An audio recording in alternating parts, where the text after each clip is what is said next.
নমস্কাৰ, নতুন ঠিকনালৈ আপোনালোকক স্বাগতম জনাইছোঁ।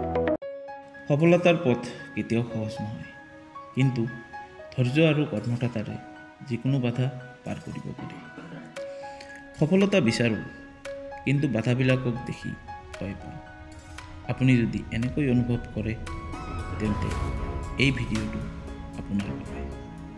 আজি মই আপোনালোকৰ সৈতে শ্বেয়াৰ কৰিম এজন সাধাৰণ ল'ৰাৰ কাহিনী, যি নিজৰ কঠোৰ পৰিশ্ৰমেৰে বিশ্বৰ অন্যতম সফল উদ্যোগপতি হৈ পৰিল। 1955 চনৰ আমেৰিকা। এজন ল'ৰাৰ জন্ম হ'ল, নাম ষ্টিভ।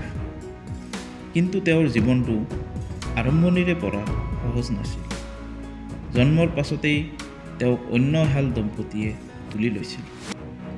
তেওঁৰ শিক্ষা জীৱনো সংকটময় আছিল। কলেজলৈ গৈছিল, কিন্তু টকাৰ অভাৱত কলেজ এৰিব লগাত পৰিছিল। কিন্তু তেওঁ হাল এৰি দিয়া নাছিল। সৃজনশীল চিন্তা আৰু কঠোৰ পৰিশ্ৰমেৰে 1976 চনত তেওঁৰ বন্ধু ষ্টিভ বছনিয়াকৰ সৈতে এটি সৰু গেৰেজত এটা কোম্পানীৰ জন্ম দিছিল, যাৰ নাম আজি আমি সকলোৱে জানো, এপল।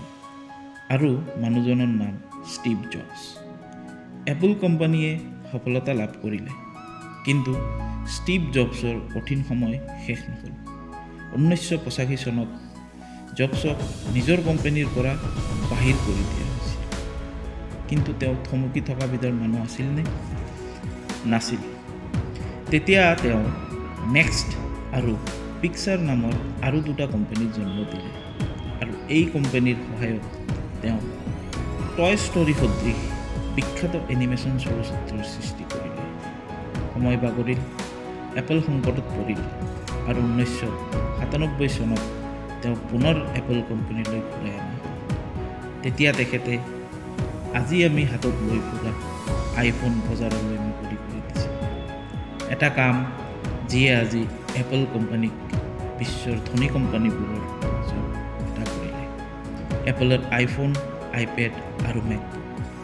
যিকোনো প্ৰযুক্তিৰ কথা চিন্তা কৰিলে ষ্টিভ জবছৰ পৰিশ্ৰম আৰু দৃঢ়তাৰ কথা মনত পৰে।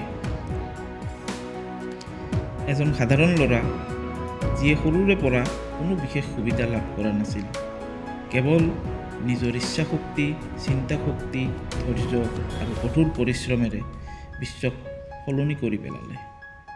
আপোনাৰ সপোন কি?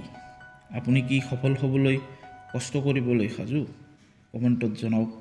আৰু যদি ভিডিঅ'টো ভাল লাগে, লাইক আৰু শ্বেয়াৰ কৰিবলৈ নাপাহৰিব।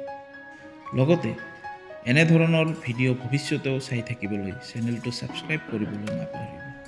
আপোনাৰ সফলতাৰ গল্প আমিও শুনিব বিচাৰোঁ। ধন্যবাদ।